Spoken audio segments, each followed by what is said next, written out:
Já franzia a testa normalmente quando me deparava com recém-formados de qualquer intelectualidade, usando artifícios linguísticos para denotar inteligência acima da média. O elitismo intelectual saindo artificialmente de bocas erradas, dando assim alguma segurança e guiando a linguagem para os que de fato entendem. Não entendem os loucos, os burros, os alienados, os favelados, os pobres. Não entendem também os muito ricos, os inválidos, os bandidos, as prostitutas. Algumas, claro. Os médicos, vez ou outra, os porteiros, os pedreiros, os iogues, os motoristas de ônibus, os que não falam o idioma e, por fim, os poetas. Não deixava de entender por ausência de recursos, mas sim por vontade. As palavras pareciam gigantes, deformadas, em um plural forçado, em ritmos que se voltavam apressado, denota, investigação, experimento. Não entendi, disse assim, secamente, embora o tivesse feito. Não entendi o que disseram. Causei uma espécie de constrangimento às jovens que me explicavam o feito. Sendo eu um homem de palavras, seria moral não compreendê-las. Mas veja, para alcançá-las, quero olhá-las de frente e não na ponta dos pés. Em uma potência imóvel, decifrando uma força imposta, frágil, que se desfaz em um estalar. Entreolharam-se, repensaram a decisão, com alguma benevolência, consideraram a falta de memória ou pudor que permitia a minha idade e, por fim, esclareceram em palavras óbvias. Queremos contratar pássaros e poetas. Mas veja, não contrataremos como um serviço. Os queremos livres, soltos. O mundo mudou. É preciso novos olhares. Queremos investir na liberdade, na compreensão profunda do ser humano. E com isso trazê-los mais próximos do cotidiano. Certo. Quando começo? Já havia começado faz tempo. O poeta nunca é poeta por ofício. É uma lente inevitável que se carrega, que nos faz enxergar a noite assombrada como se fosse um gato que tivesse arranhado o céu. Nos faz a cada despedida uma verdade, uma saudade confusa e bela. Já havia começado, mas há também a verdade, busca filosófica que os acadêmicos tão bem conhecem. E a verdade constatava que eu precisava verdadeiramente de dinheiro. Minha pergunta causou um frenesi positivo. Levantaram, vasculharam papéis investigativos, entusiasmaram-se, me chamaram de senhor. Não reagi. Explicaram o que faria. Detalhadamente citaram filósofos, educadores, cineastas, teatrólogos e compreendi depois de toda a explicação que faria exatamente o que tenho feito ao longo da vida. Nada. Uma quebra de poesia no centro do rio. Passei pelos detectores de metal, a jovem ia à frente com os documentos em mão, as paredes todas de cores mortas, e imaginava que, ainda que colocassem cores vivas, se dissolveriam em uma cor só, sem nome. As rampas, homens apressados, mulheres sérias, vendedores de lanches que falavam sozinhos como um papagaio, que repete sempre as mesmas frases, falando assim para frente: café, água, bolo, sanduíche. E os homens passavam apressados de um lado para o outro. As mulheres sérias. Algumas mais jovens riam umas com as outras, falando baixo, desatando alguma vontade que carregavam em si. A moça limpava o banheiro, focada, respondendo os boa tardes que lhe alcançavam. Doutor, trouxe o poeta de quem lhe falei. Um pássaro passou em um voo desesperado, desgovernado, em um grito que não carregava mais cantos, e nos interrompeu. Ainda estamos nos acostumando? É um prazer conhecê-lo. O prazer é meu. Aqui está o contrato, doutor. Espero que dê tudo certo. O projeto foi pensado para agregar, para acompanhar as mudanças do mundo. É necessário que tenhamos uma nova visão, com mais humanidade e delicadeza. Certo? Certíssimo. Tenho certeza que vai nos agregar muito. E sorriu, sem costume, como sorriam os doutores.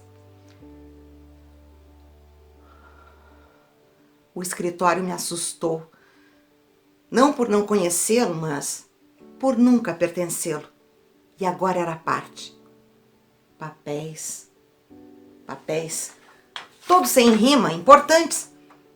Acompanhei o doutor com calma. Tinha um senso de humor calculado, uma educação bastante simpática. Me apresentou uma jovem. Essa, ao contrário, não queria impor sua seriedade ou academicismo. Era suave, cordial, própria para coisas menores como poesia.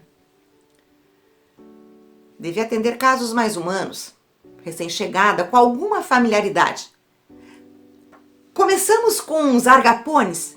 Conhece? São muito dóceis, mas fazem algum barulho. O pessoal ainda está se acostumando. Bom, espero que eu cause menos transtornos. Não, o que é isso? É um prazer tê-lo conosco.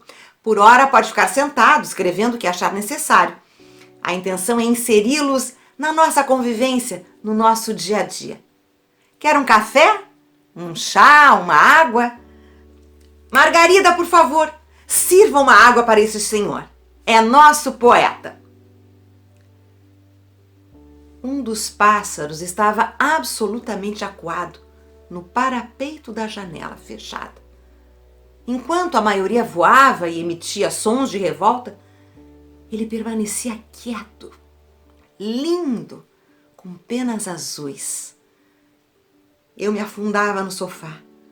O cheiro do café passado na hora, amargo, os problemas saltando. Um dos homens, baixinho, reclamava com a colega da mesa ao lado. A moça se preocupava comigo, fazia perguntas, se esforçava. Respondia em paz, desesperado. O doutor volta e meia perguntava se estava tudo certo e soltava: "E aí, muita poesia?" "Muita, doutor, muita." "Aos poucos você pode opinar nos casos, trazer sua percepção na hora do almoço, por exemplo." "Claro, será um prazer. Com licença." A tarde alcançava o céu. O centro da cidade é bonito à noite. Os homens saíam aos poucos. Saíam.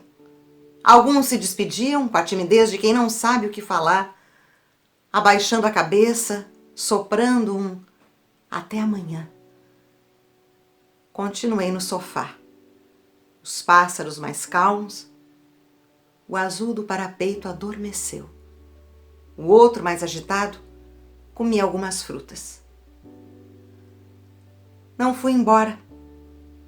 Parte porque não sabia se deveria, parte porque alguma força havia se colocado por baixo do sofá e parecia impossível rompê-la. Ir embora junto com ele seria compartilhar um tempo que não me agradava. Os pássaros, agora sozinhos, me ignoravam. Minha presença não os estressava e a presença deles ainda me causava inquietude. O mais nervoso emitia sons de vez em quando, e o azul já havia saído do parapeito. Alcançou um voo raso e cotidiano. A jovem, a única que ainda permanecia lá, me viu na saída, agora com uma outra roupa, um pouco mais folgada. "O senhor ainda está aí? Ai, mas que vergonha! Já podia ter ido embora." A acalmei. Disse que fazia parte da minha observação presenciar as partidas. Respirou fundo e se despediu. "É só bater a porta. Até amanhã." Abri as janelas. O pássaro nervoso foi o primeiro a voar para fora. Os outros pareciam não percebê-las. Há quanto tempo estariam ali? Pouco, imaginei. não o suficiente para se acostumar com um lugar tão hostil. O azul peguei com cuidado, como se pega certas delicadezas, e o coloquei no parapeito. Seus olhinhos miravam para fora. A vista não era das melhores, mas ainda assim se via algum movimento, algumas palavras ditas, altas. Ali ficou. Saí para deixá-los a sós. A escolha deles não cabia a mim. Caminhei da Rua do Ouvidor até a Cinelândia. Era bom ver os pontos de ônibus lotados, os vendedores voltando para casa, sentir o cheiro de cigarro, o barulho das grades fechando, os catadores de latinha, alguns malucos gritando liberdade. O Teatro Municipal aceso. Alguns tiravam fotos rapidamente, com medo dos que passavam. Eu passava. Sentei no amarelinho e pedi um café. Estava aguado, amargo, uma delícia. Como por uma fração de mistério, vi a moça gentil do escritório descendo as escadas para pegar o metrô. Pensei em chamá-la. Desisti. Onde estariam os outros? Se não passaram hoje, certamente amanhã passarão. E eu? Pedi a conta, olhei o pão de açúcar e segui o caminho. A noite era nova e borbulhava.